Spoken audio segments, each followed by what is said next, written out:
Re-bienvenue sur le podcast Attitude. Aujourd'hui, j'ai le bonheur de recevoir Ségolène Calda. Hello Ségo, comment vas-tu? Moi, ça va très bien et toi, Karine? Ça va bien, c'est tellement un bonheur de te recevoir aujourd'hui. On va jaser de la vente, de vendre, parce que je sais que ça fait encore peur à beaucoup de gens. Mais avant qu'on entre dans le bref du sujet, peux-tu me dire un peu plus sur toi? Comment est-ce que tu en es devenue à devenir une closer, à faire ce que tu fais aujourd'hui? Tu es la fondatrice d'une académie, donc parle-nous de toi. Donc, moi, c'est Ségolène, j'ai 42 ans, je suis maman de 4 enfants. Et en fait, c'est ça, mon déclencheur. C'est-à-dire que j'ai fait mes études de vente, de marketing, de management quand j'étais jeune. Et après, je suis devenue très rapidement maman parce que j'ai eu ma fille à 25 ans, 24 ans. Et en fait, j'ai adapté ma vie professionnelle à ma vie familiale. Parce qu'au tout départ, quand Annelle avait 1 mois, je travaillais à temps plein. Donc, elle a été gardée 55 heures par semaine chez la nounou. J'allaitais encore, donc je tirais mon lait sur la pause de midi, je mettais mes biberons au frigo et tout. Et en fait, je me disais, mais c'est dingue, j'ai fait un enfant, mais je la vois plus. C'est pas moi qui la vois, c'est pas moi qui vois ses premiers pas, c'est pas moi qui... Voilà. Donc là, je démissionne. Et puis, partant de là, je me construis cette croyance que c'est pas possible d'allier vie de famille, être la maman que je veux être et puis donner vie à mon ambition, parce que je suis quand même quelqu'un qui a une forte ambition professionnelle. Je fais mon petit bonhomme de chemin, 2e enfant, 3e enfant, 4e enfant qui n'était pas prévu et qui arrive très vite derrière le 3e. Et là, j'ai besoin de ressortir de la maison. J'ai besoin de reprendre ma vie professionnelle. Voilà, je vois la quarantaine arriver et je me dis, non, j'ai pas fait des études pour rien. Donc, je repars dans le salariat aux côtés de Christophe, donc mon mari. On travaille dans la même boîte. Et au départ, je viens juste pour aider parce qu'il y a une personne qui a malheureusement déclaré un cancer du sein, mais qui s'est très bien fini. Elle est en rémission totale. Et je le voyais rentrer tard. Et puis, je me suis dit, non, il faut sauter sur l'occasion. Donc, du coup, comme ça, j'ai remis un pied dans le monde du travail, du commerce, dans le bâtiment. Et en 5 ans, en fait, j'ai gravi tous les échelons. Je suis passée de je viens juste pour aider à je suis juste 2e dans la boîte. Donc, il y a Christophe et en dessous, il y a moi. Et le truc, c'est que je m'éclate dans ce que je fais. On a une très très bonne qualité de vie, un très beau niveau de vie. Et puis un jour, j'ai cette discussion avec ma fille sur maman, je sais pas quoi faire dans la vie. On me demande de faire des choix d'orientation. Et là, je me vois en train de lui déblatérer toutes les belles choses du style est-ce que tu aimes travailler avec les autres? Est-ce que tu aimes être à l'intérieur, à l'extérieur? Mais surtout, ne choisis pas un travail pour son salaire ni rien, mais pour ta qualité de vie et puis peut-être plus tard ta vie de famille. Et à ce moment-là, quand je lui dis ça, c'est comme si je sors de mon corps et j'observe ma vie et dans ma tête, tu es en train de lui dire fais ce que je te dis mais pas ce que je fais. Parce qu'à l'époque, on emploie 3 personnes pour les garder et on n'a plus qu'une semaine de vacances en famille. Et ces jours-là, il y a un peu plus de 4 ans, où j'ai décidé que mon job de vente, que j'ai toujours fait donc dans les habits, dans le bâtiment, dans le recrutement, dans plein de secteurs, j'ai vendu aussi bien des produits que des services, je me suis dit, je vais prendre mon métier et en faire une entreprise à la maison. Mais je savais pas encore comment, puis j'ai découvert le closing. Je me suis formée, parce que pour moi, c'est non négociable d'arriver dans un nouveau marché sans connaître son marché, sans connaître ses spécificités. Je me suis formée et puis de là, tout est parti. Et je suis arrivée dans un monde où j'ai pas compris la vente. En tout cas, c'était pas ce que moi, j'avais vécu dans la réalité. Donc là, c'est devenu intéressant et c'est de là, au fur et à mesure, qu'est née l'académie. OK, là, tu viens d'ouvrir une porte. Écoute, quand tu dis qu'il y a eu un clash, j'ai l'impression que c'est un clash avec tes valeurs, de ce que je sous-entends. Qu'est-ce qui, pour toi, a été le « Oh non, non, non, non, ça devrait pas être fait comme ça ». C'est qu'on met beaucoup plus le focus sur l'aspect technique ou sur la vente, sur le résultat, sur le taux de conversion, que sur la qualité, l'écoute et la compréhension des besoins et désirs de la personne en face. C'est-à-dire que, tu vois, par exemple, hier soir, quand je coachais les closers de Closer to You, Je leur disais, mais moi, quand je suis arrivée dans cette agence du bâtiment, je ne connaissais rien à la toiture. Mais j'ai fait en sorte d'être l'experte, aussi experte qu'un charpentier, pour savoir quand on a une pente comme ça, quelle tuile il faut mettre, les noms des bois, tous les matériaux spécifiques, pour que quand le charpentier arrive, il voit que je parle le même langage que lui et qu'il me voit comme une experte dans le domaine. Pour moi, c'est non négociable, ça. Et là, on était plus à former des closers sur il faut que tu vendes au lieu que il faut que tu intègres l'univers de la personne, il faut que tu deviennes un expert dans cet univers. On ne leur parle pas de connaître le storytelling des entrepreneurs pour lesquels ils closent, on ne leur parle pas de tout ça, alors que c'est là en fait. Ton client, quand tu le closes, le prospect, en vrai, il s'en fout du nombre de modules qu'il y a, du temps que dure la formation, lui, ce qu'il veut, c'est passer de son point A à son point B. Mais il va te faire confiance que s'il sent qu'il est véritablement écouté et pris en considération et qu'on a compris là où il voulait aller et comment il voulait y aller.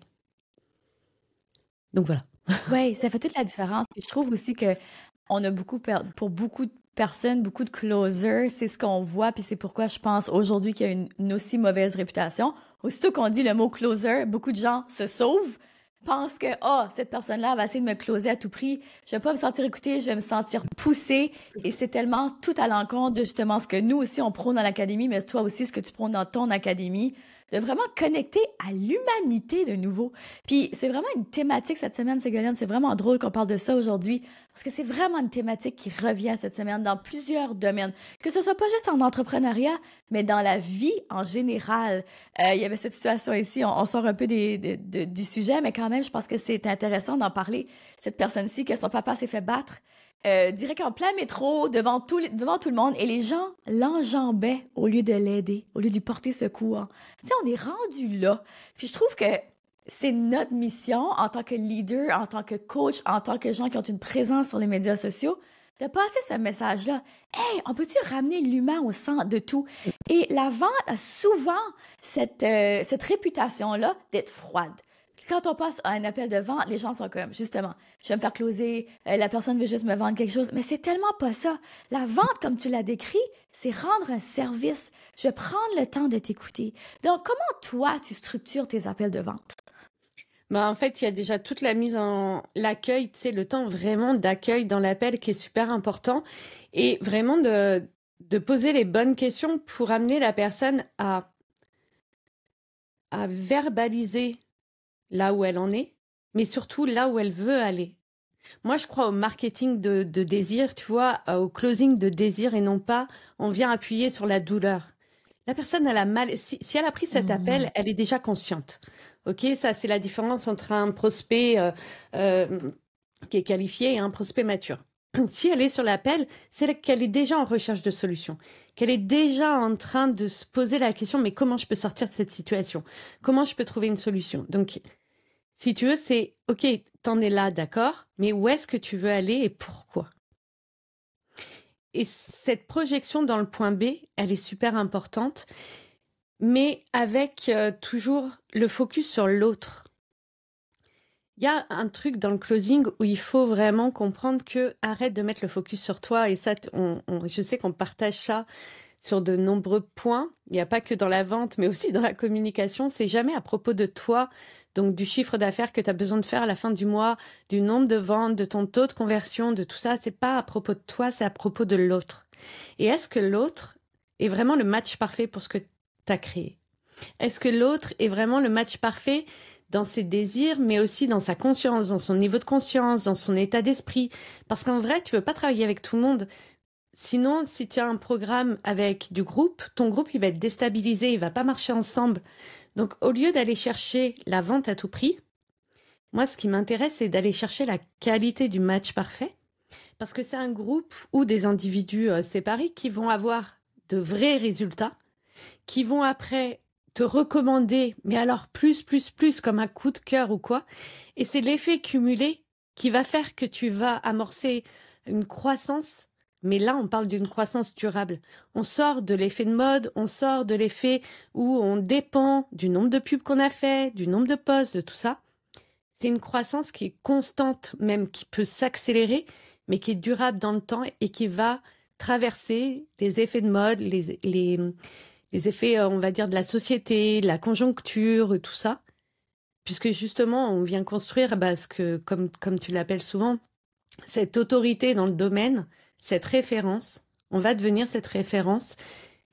Et quand quelqu'un te réfère, tu deviens un prospect hyper qualifié parce que tu as déjà la confiance. Donc, il y a toute cette étape qui est plus à faire. Oh, tu as dit tellement de pépites dans cette réponse-là. Il y a tellement de pépites. Écoute, j'ai envie de rebondir sur la première chose, c'est l'intention avec laquelle tu vas en appel de vente avec une autre personne, avec un prospect qu'on appelle, donc un client qui est intéressé. Tu sais, d'essayer de lui entrer quelque chose dans la gorge, là, j'ai envie de dire, lui forcer quelque chose, c'est jamais bon pour personne. Ce sera pas bon pour lui et ce sera pas bon pour toi, comme tu viens de le dire. Donc, d'être dans cette intention-là. Et la deuxième chose que tu as dit qui est très important, puis que je veux que vous reteniez si vous écoutez cet épisode-ci, c'est la patience. Parfois, on est pressé de faire un tel chiffre d'affaires. On est comme, je suis pressé, puis je comprends, on a tous des factures à payer, on a investi dans des formations, on veut un retour sur investissement, tu sais, je comprends qu'il y a des choses qui pressent. Mais de mettre l'argent avant la relation, comme dans un cas comme celui-ci, par exemple, on essaie de forcer une vente, c'est jamais bon. Il y a des façons de vendre, il y a un art de la vente qu'on appelle, et c'est ce que tu enseignes à Monte-le-Son, l'art de vraiment vendre avec classe et intégrité. Et c'est ça en gros, hein, j'ai l'impression. Est-ce que tu as d'autres clés que tu dirais à une personne, OK, écoute, ça là, c'est tellement fondamental pour vendre avec classe et intégrité? Déjà, je voulais rebondir sur la patience, parce que, en fait, tu peux accélérer et gagner du temps grâce aux appels, si vraiment, en effet, ton intention n'est pas placée sur le résultat, mais sur découvrir encore plus ton client idéal ou ta cible, rectifier ton message parce que pour une fois, tu n'es plus en train de supposer que ton contenu va plaire ou d'attendre un certain nombre de contenus pour voir les effets, mais tu as la personne en face et tu peux voir si ton message il est clair, si tu as visé un petit peu à côté, où est-ce que tu peux encore plus assumer ton message, où est-ce que tu peux encore rectifier un petit peu, tu vois, la cible en fait, juste parce que tu as la personne, tu as cette honnête discussion. Donc, qu'est-ce que tu vas en faire de cette discussion? Que ça close ou que ça close pas, tu vois.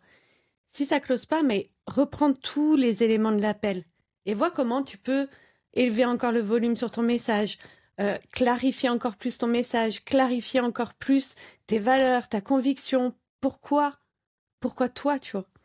Et c'est ça, des fois, je vois beaucoup d'entrepreneurs qui fuient les appels découvertes, mais les appels découvertes, ça t'apporte tellement de pépites pour toi, de croissance, et ça va te permettre d'accélérer aussi. Après, ta question par rapport à vendre avec classe et intégrité, je crois que quand on est sur un appel, ça montre aussi tous nos espaces, tous nos croyances, tous nos espaces de développement personnel sur lesquels on a encore un petit peu de job à faire. Donc, ma peur de pas être à la hauteur, comment je suis ancrée ou pas.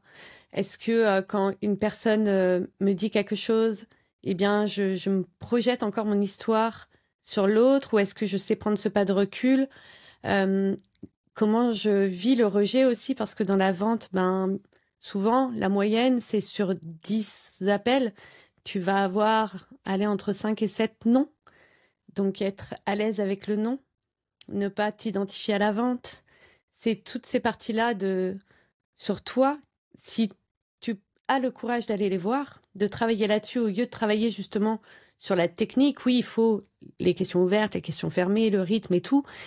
Mais je crois que la plus grosse partie dans le closing, elle se passe sur toi, justement. Voilà. Mais tellement tout part de soi. Puis j'adore que tu amènes justement cette peur-là, qu'on aborde la peur de la vente.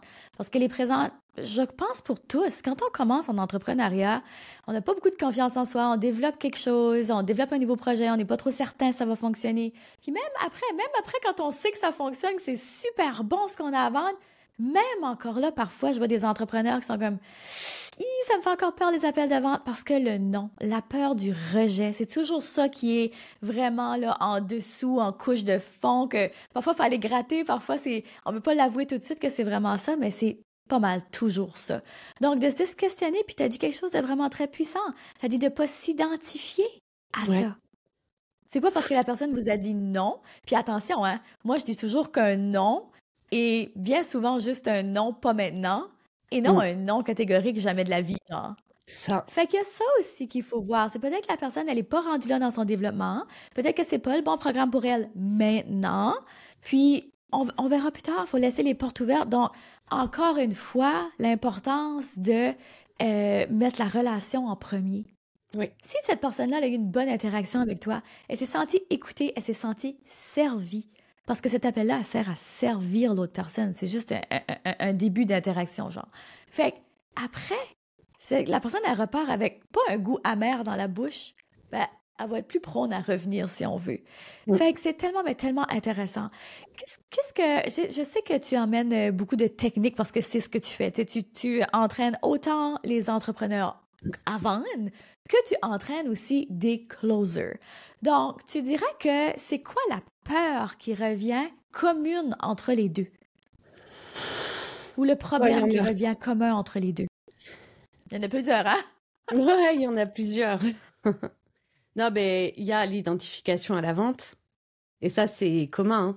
Si je suis closer et qu'un entrepreneur m'embauche ou fait appel à mes services, entre guillemets, et que je close pas assez, il va penser quoi de moi et de ma capacité à l'accompagner? Voilà, ça existe. Et après, l'entrepreneur, c'est pareil. Si je close pas assez, qu'est-ce que ça veut dire de mon service, de moi, de mes prix, il y a toutes ces peurs qui remontent en même temps. Mais tu vois, ce qui est important sur l'identification, c'est qu'il faut vraiment dissocier la vente de notre valeur personnelle. Parce que sinon, même si tu as atteint le million, si tu t'identifies aux ventes et que tu te dis, ben, moi, je suis quelqu'un, tu sais, j'ai enfin de la valeur parce que j'ai atteint le million, eh ben, tu vas avoir peur de ne pas le refaire l'année d'après, le mois d'après, peu importe où t'en es. Donc, ça, c'est vraiment pour moi le plus gros du job. Mais il y a aussi toutes les croyances liées à la vente, à l'argent, à la valeur, au rejet, à tout ça, toutes les croyances. Parce que, tu vois, moi, par exemple, je suis issue d'une famille où on n'aime pas du tout les commerciaux. Toute mon enfance, j'ai entendu les commerciaux sont des escrocs. Ils essayent de te vendre des trucs dont tu n'as pas besoin. Puis après, c'est juste pour rouler dans leur grosse voiture. Et bien... Donc, c'est aussi tu sais, tout est une question de perception et de choix. Et moi, j'ai fait le choix de croire et de vivre de mon métier, de faire mon métier avec cette croyance que je suis en train de servir l'humain et que je suis vraiment intègre. Donc, si, tu vois, je repense même à un de mes tout premiers jobs où je vendais des vêtements pour enfants. Et c'était une marque qui taillait vraiment très grand. Et quand je voyais avec une maman arriver avec une petite puce toute frêle, je lui disais, on va essayer de trouver quelque chose, mais je suis pas sûre qu'on soit la meilleure marque de vêtements pour vous parce que ça taillait vraiment très, très grand. Donc, c'est aussi avoir la conscience et l'honnêteté de dire, OK, je suis pas sûre d'être la meilleure personne pour toi. Et c'est pas grave. C'est bien. Et plein de gens osent pas dire ça. Plein de gens osent pas dire ça parce qu'encore une fois, on rattache ça à sa valeur personnelle. Donc, tu sais, c'est pas juste de faire attention à l'identification par rapport à la vente, mais d'identification par rapport à son business aussi, sa business. Peu importe si vous écoutez au Canada ou en France. Mais on s'entend de faire attention à ça. Parce que comme tu dis, quand on commence à rattacher ça, eh bien, il y a jamais de... Ça part pas. Parce que même si vous atteignez un tel chiffre, que vous closez votre taux de vente augmente, il y aura toujours ça dans le bas fond. Donc, vraiment très important de l'adresser et d'avoir justement cette intégrité-là et de dire, sais-tu quoi? Je pense que le programme que j'ai ou le service que j'ai à offrir, c'est plus ou moins, ça ne te correspond pas en ce moment. Ça peut être encore une fois en ce moment aussi. On peut parce que la petite fille, elle peut prendre du poids, elle peut grandir, elle peut s'élargir. La petite fille, elle reviendra peut-être. Exactement. Et puis, voilà. Mais c'est peut-être la maman aura un autre enfant qui sera plus grand ou peu importe, tu sais. C'est ça, c'est juste être intègre. C'est juste dire les vraies choses. Et à l'inverse, pareil, parce que des fois, j'observe les personnes qui veulent vendre avec intégrité, mais qui, du coup, Laisse la personne s'en aller avec ses peurs et ses doutes. Non, c'est ton job. Si, en effet, tu as construit la bonne chose pour cette personne, c'est pas de mettre la pression. Et tu sais, faut séparer le truc de j'ai peur de passer pour un vendeur qui met la pression à je confronte la personne à ses incohérences et à ses peurs pour lui montrer ce qu'elle veut vraiment. Je la reconnecte à sa petite voix intérieure qui est cachée sous ce couvercle de peur et de doute et de questionnement et de pensée. Je la reconnecte à ça et je lui donne l'opportunité d'avancer. Je vais la guider, tu sais, je serai là à ses côtés, mais qu'elle se donne l'opportunité d'accéder à ses désirs vrais, quoi. C'est à ce qu'elle veut vraiment, quoi. Donc, il y a, tu sais, on est Et que entre c'est donc deux. important ce que tu viens de dire. C'est ça. On marche sur un fil entre les deux. Les personnes, elles veulent pas passer pour la personne qui insiste, et des fois, elles lâchent trop, tu sais, c'est du si je me cale, et puis, oh, les personnes arriveront, puis si c'est juste, elle reviendra. Oui, mais est-ce que tu lui as montré que t'es vraiment la bonne personne? Est-ce que t'es quand même allé l'aider à prendre sa décision? Parce que c'est ça, en fait. Et c'est vrai que la ligne, elle est mince entre les deux. Entre est-ce que je pousse trop fort ou est-ce que je pousse pas assez? Puis dans le fond, c'est une responsabilité. Si tu peux pas montrer à la personne, lui faire voir un peu la réalité d'une certaine façon, parce que des fois, on va diminuer, puis on va être comme, OK, ben non, on veut pas pousser, on veut pas avoir de l'air de trop vendeur ou trop pushy. Mais en même temps, c'est ta responsabilité de faire voir que, hey, si tu prends pas action, ben ta vie, elle va jamais, elle va, je vais pas jamais dire jamais, mais elle va pas changer comme ça. Pas de cette façon-là. Fait que, wow, merci d'avoir ramené ça parce que moi-même, souvent, pendant longtemps en tout cas, je poussais pas assez. Moi, j'étais vraiment de l'autre côté, hein. J'ai toujours été du côté comme je veux pas pousser, je veux pas avoir de l'air vendeuse, je veux pas, tu sais. Mais souvent, justement, je laissais la personne repartir avec ses doutes et ses peurs. Et Et c'est tu pas vois, la je trouve servir que non plus, ça.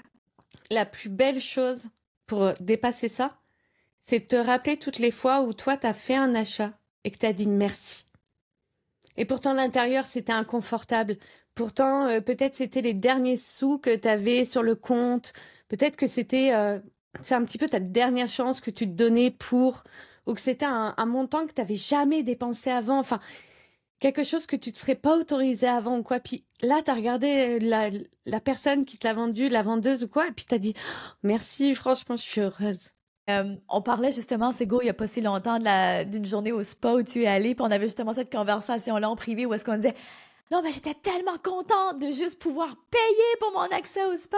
Et c'est ça la beauté de l'achat, de la vente. Puis parfois, on oublie ça, qu'il y a des gens qui sont tellement contents de pouvoir enfin se procurer nos services, que pour eux, ils ont ramassé leur argent pour ça, que pour eux, c'est important. Donc, s'il y a bien un conseil, je pense aussi qu'on peut donner aux gens, c'est de jamais juger le portefeuille de votre client. Non, jamais. Vous n'avez aucune idée Jamais, de ce qui jamais, est jamais, vraiment jamais. important pour lui. Ah, mais vraiment, dans un sens comme dans l'autre, hein. Parce que moi, j'en ai vu des personnes qui m'ont dit ah non, mais pour moi, ça va être compliqué financièrement. Puis après, qui m'ont dévoilé qu'elles avaient quand même beaucoup d'argent de côté. Et j'ai vu aussi, et ça, c'est l'exemple qui me marquera à tout jamais, une femme qui vivait avec rien du tout, qui avait même perdu la garde de son enfant à cause de sa situation financière, et qui m'a dit sur l'appel, je vais mettre de l'argent de côté tous les jours. Et même si ça me prend 1 an, je reviens. Et 1 an après, elle m'a rappelé. Et elle m'a dit, donc c'était pour un programme d'un entrepreneur, elle m'a dit, mais je veux m'offrir ce cadeau-là parce que je sais qu'en faisant ce programme-là, en me formant à ça, je vais pouvoir changer ma vie et récupérer mon enfant. Donc, dans un sens ou dans l'autre, jamais. Wow! Ouais, puis on n'a aucune idée de ce que les gens vivent vraiment aussi. Fait que c'est pour ça l'importance de vraiment connecter avec les personnes durant cet appel-là. C'est plus qu'un appel de vente. Moi, je l'appelle un appel découverte parce que je veux vraiment apprendre à découvrir l'autre personne, qu'on se découvre aussi. Tu sais, souvent, les gens arrivent sur l'appel, ils me connaissent déjà, ils connaissent déjà mon service, mais quand même, l'importance de vraiment, tu sais, connecter. Toi, tu l'appelles, je crois, l'appel match parfait ou quelque chose comme Ouais, ça? c'est ça. Je me trompe? C'est ça. Oui, c'est pour Et voir si c'est on est tellement match. bon! C'est tellement ça! C'est comme allons voir, simplement, pas de stress, c'est vraiment pour s'assurer que le fit, il est bon. Puis quand on enlève tous ces couches-là de peur, de résistance, ça devient des moments qui sont vraiment très beaux. Oui. Tellement pas stressant finalement. Non, mais non, c'est bon. Quand tu te mets aucune pression, tu y vas avec ton cœur, tu connais la valeur de ce que tu apportes, tu sais où tu peux emmener la personne. Et vas-y, quoi. Exactement. Qu'est-ce que tu dirais comme dernier conseil à une personne, encore une fois, qui hésite à augmenter son rythme d'appel de vente, qui hésite encore même à intégrer ça dans son entreprise, parce qu'il y a beaucoup de gens qui ne l'intègrent pas. Donc, qu'est-ce que tu dirais à ces personnes-là? Moi, je dirais que, tu sais, parfois, on pense que tout ce qu'on fait sur les réseaux, toute la communication qu'on donne, c'est suffisant pour que la personne sache en face si elle veut investir 2 000, 5 000, 10 000, 20 000 euros avec nous. Moi, je dirais que ça mérite quand même une discussion d'humain à humain, juste un temps. Et c'est la moindre des choses qu'on peut leur offrir à ces personnes-là. Pour moi, c'est réhumaniste la vente, vraiment. L'automatisation, c'est chouette, c'est cool, pour une partie. Mais considère ton activité, ton business, comme si tu avais ouvert une boutique et accueille chaque personne.